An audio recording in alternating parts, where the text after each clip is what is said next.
This is Joe Pullman from craftworking.net, and today's video is I'm going to be talking about high availability and the considerations you need to make when building your data center.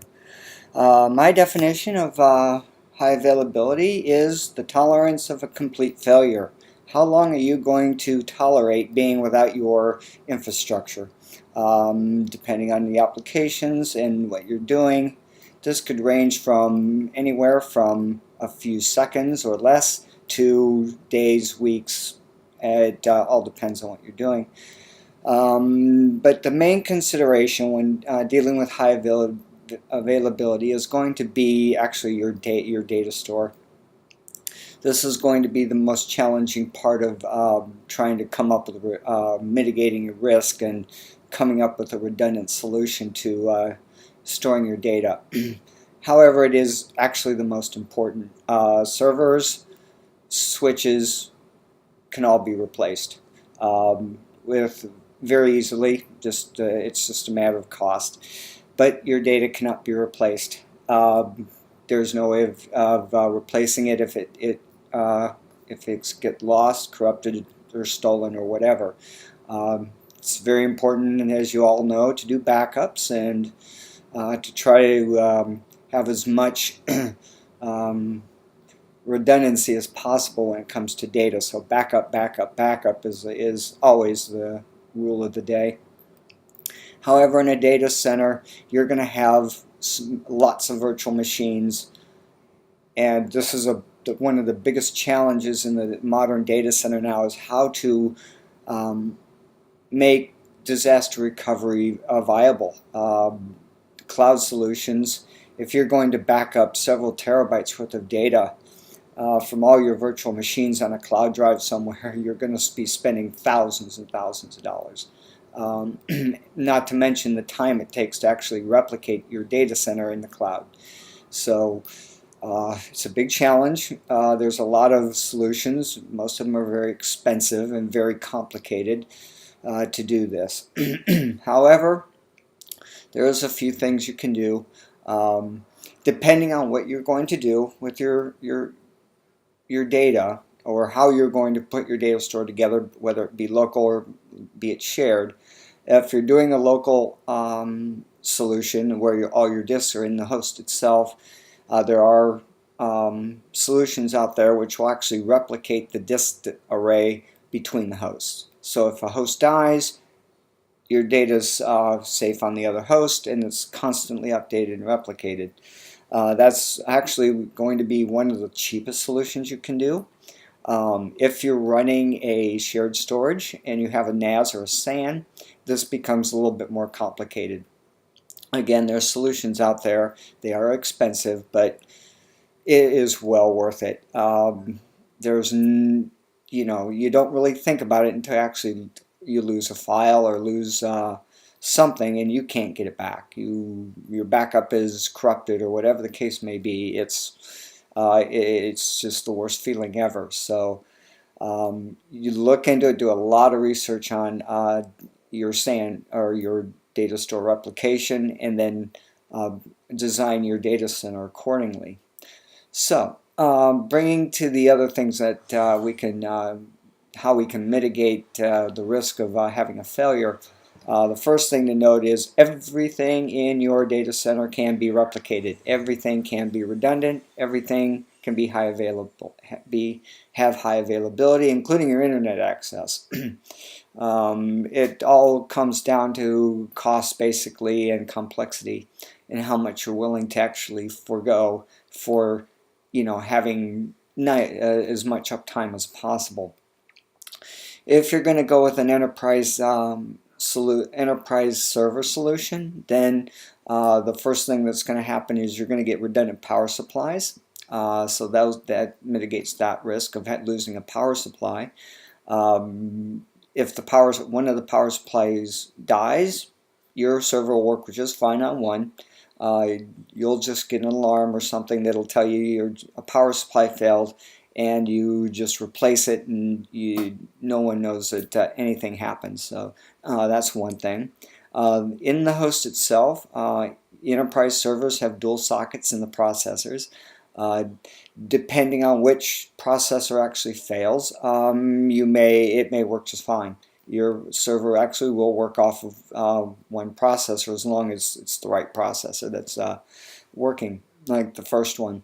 If the secondary fails, you will lose the processing power and the memory behind it because your memory is dedicated per processor. So if you've got 16 slots for memory, 8 slots are for one processor, 8 slots are for the other processor.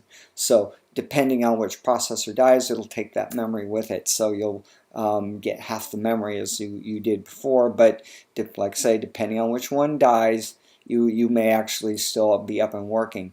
You will lose the PCI slots that go with it, so if you have a network interface card or some other thing in there that's on the processor that dies, and then that card will, or that device will not work as well.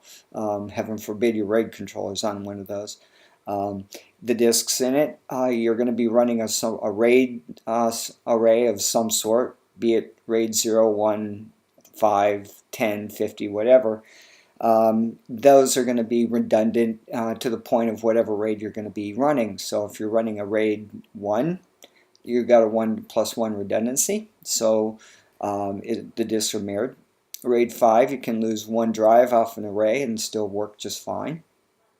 So you can tolerate failures in a RAID situation depending on which RAID you do. Of course, RAID 0, if you lose one drive, you lose the array. So that's the only part of RAID that isn't redundant. The other thing consideration is host redundancy. This is where VMware comes in.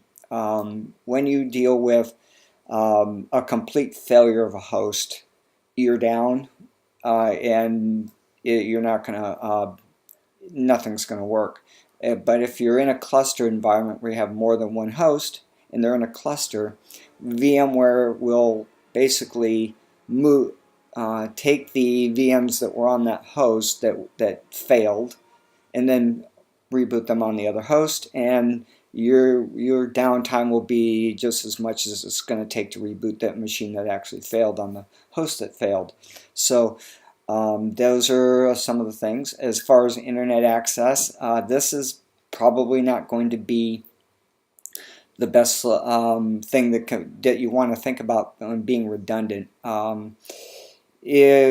Residential internet service, you usually get one line in, and you have one access point to the internet. You can get a second line, but it's going to be a completely separate service, and you're going to basically have two internet bills, depending on which one you do.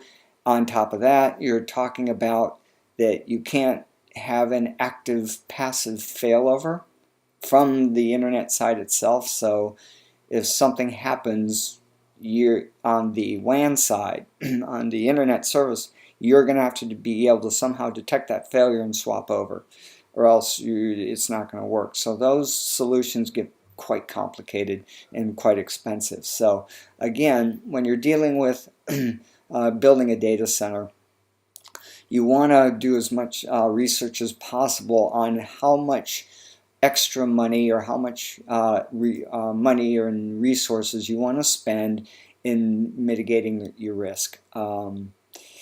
If you can tolerate being down for quite some time and you're going to use one host, then it's probably not going to be a big deal. But if you're going to be running, let's say, an e-commerce website out of your house on a virtualized environment, you're going to want to have as much redundancy as possible.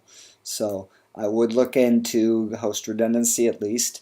The RAID is going to be up to you on how which RAID is best. So if you go with a very robust, low risk RAID solution, such as a RAID 60, where you get double parity, or quadruple parity, in fact, you can lose up to 4 drives in that array and still work. So, but those RAIDs are expensive because you need eight disks to run it, and by the end of the day, almost as bad as a RAID 1, where you're getting 50% of your disk capacity total. So it's something to think about, but you can deal with several drives failing in an array before you'll actually have a problem with it. Most people go with a RAID 5, and which is a good balance. Now, going back to another thing to consider is that when you're dealing with a SAN and multiple SANs, if you go have you can buy a SAN, let's say, and you build it out to 8 terabytes, and then you have another SAN exactly like it at 8 terabytes, and you go with a solution where you can do disk replication. Now you can think about a RAID 0. RAID 0 will give you the highest performance and also the most disk capacity. However, you lose one drive in that array, the whole array is gone. However, but if you're replicated, active replication it's called, then the other drive will have the exact copy of the disk of the data that you had on the drive, the other host or the other SAN, which means that you actually are getting RAID 10. Which is actually a great solution. So it's something else to think about.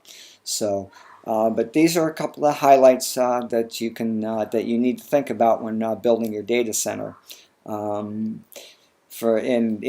one of the upcoming videos, I'm going to tell you how I started out, and which is no redundancy and one host and everything like that, and then found out that I can't tolerate an outage because I was running web servers and a few other things that were very mission critical for me. So, but anyway, so keep this in mind when you're doing your design work and budgeting especially. So when you're dealing, like say, when you're dealing with host redundancy and you're going to buy a server and your server costs, let's say $1,000, you're going to buy another one exactly like it at $1,000. So, and also another point, last point in redundancy is try to keep everything the same. So if you're going to buy two servers, two hosts for high availability and use VMware and vCenter, then you want to make sure that those two hosts are as close or as identical as possible. If you're doing a greenfield, then you buy identical. If you are doing a brownfield or an upgrade, then you want to make sure that at least your processors are on the same family so you can do the vMotion. And the memory and if you're doing storage, local storage, then everything should be match up 1-to-1. So it's not a good idea to have 128 gig on one host and 64 on the other, because if you do have a failure, that may lead into a bad situation where you may be too oversubscribed on memory. So, but that's some points on high availability, and I hope you enjoyed it, and I will see you on the next video.